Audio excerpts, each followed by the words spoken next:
I was born in Miami, Florida, and I had my mother and my father both in my life. When I was around 4 years old, my mother, she went her way, and my father was a single parent to me and my brother, my younger brother. And the lifestyle in Miami, it was very, it was hard. My dad he was around, but he wasn't around. And we were moving from place to place. And, there was no stability there because he had to work all kinds of hours to take care of the both of us. And we came to Toronto when my dad had a brain aneurysm in 98. And things became a little bit more stable. I had my father's family in our lives, and Toronto was very different from Miami. But my dad, mashallah, he's a very family-oriented person. He's very grounded.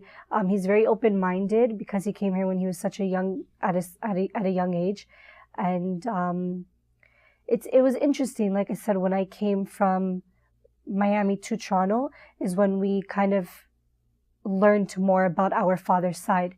My grandmother, his brother, his sister, they live here in Toronto, and my father, and myself and my brother and my uncle were the only ones there. My mom was gone, like I said, when I was 4, so I didn't really know too much about her at all. We never talked about her until like maybe 2 years ago. But it was nice coming here. You got the sense of family. You got the sense of, having the different kind of cooking and religion. Like my father's Jewish, so here and there for high holidays we'd go to the temple.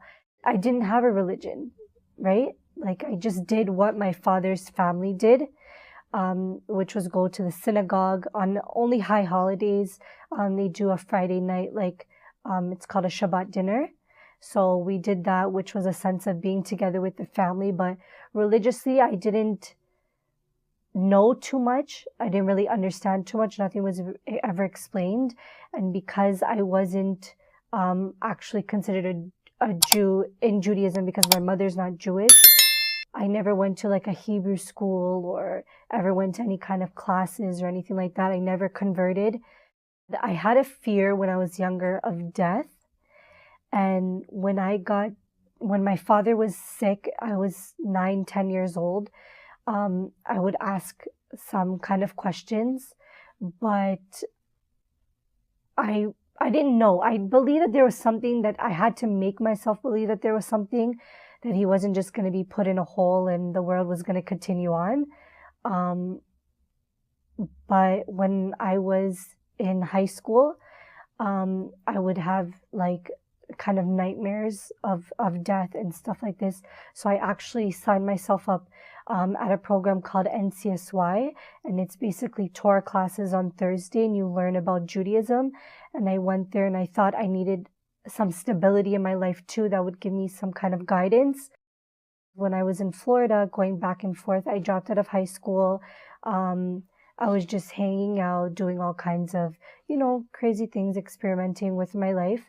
And I came back to Toronto, and I decided I really needed a change. I needed something with some kind of morals and values in my life that I didn't have prior to that. My dad was very lenient on a lot of things, and I got away with whatever. And I felt like, I know at 17 years old, I grew up, and I looked for something to have there to fall back on. We learned about Judaism and stuff like that, but it never stuck with me. I wasn't serious. And then I met a sister in high school. They moved from Scarborough to North York, and it was her sister, and her brother. And they would speak to me. Like I asked, why do you cover your hair? Like I'm Persian, but my dad is Jewish, and, stuff like this. And she spoke to me about Islam. And my brother-in-law also, you're in high school, guys talk to girls and whatnot, but he wouldn't talk to me. Like I would ask him questions and he would kind of shrug it off and he wouldn't answer me. And then someone told me, because Muslim guys, they don't talk to girls. It's a part of their religion. You shouldn't communicate. One thing leads to another. And I was like, wow, it's blown out of the water. Like it was such like a level of respect that maybe I wasn't getting before. So, he took me to Islamic Foundation Masjid. And I went there for a conference they had for like reverts and converts. And I heard like some brothers and sisters' stories. And I was already leading, I had learned a lot. I was already leaning towards it. And in March of 2005, the end of March, is when I took my Shahada for Islam. Like I believed it 150%. Like it was in my heart. It was something that I couldn't deny. It was there. And I was 17 years old. And my life changed from there. I saw things differently. I treated myself differently. I had more respect for myself. I had more respect for my father, for my family. Growing up without a mother, it was very hard for someone to give you boundaries and rules. And my father was always working. And, you know, I took things, I think, a lot more serious. I got back into school. And I had respect, like I said, from my body, from myself, from my mind, for what I believed. I stood up for something for the first time that was real.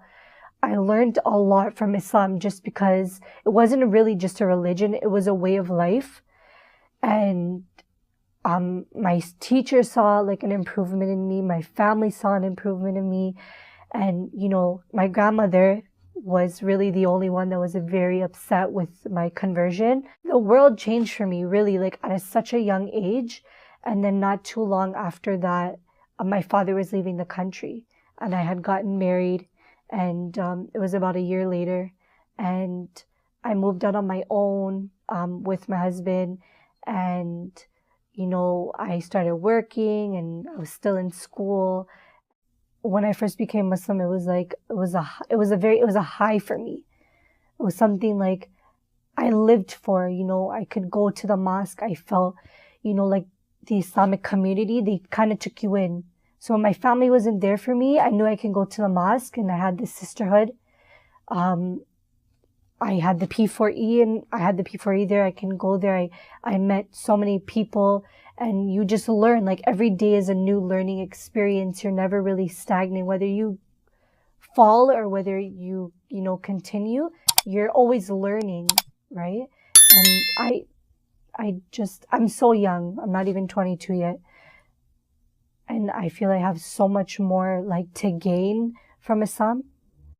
P4E is really about brotherhood and sisterhood for new Muslims. I had a time when I was very depressed, and there were so many things that I was lacking with in my life that were, I was slacking on my religion, and I was able to go there and be straightforward and say, look, Allah is my creator, but at the same time, right now I need someone that I'm able to turn to that's going to be there for me. And they were there for me. And they are there for me. To this day, I'm just getting through a divorce, and alhamdulillah, I know that at any time I'm able to come here, sit with a sister, a new sister, an older sister from wherever, and I feel like I'm at home. I feel like I'll be okay. I'm able to move on, go, look to the future. They're there to help me set goals for myself. And you know what? Like whatever I need that I can do for myself, that's not a religious thing, they're there for me.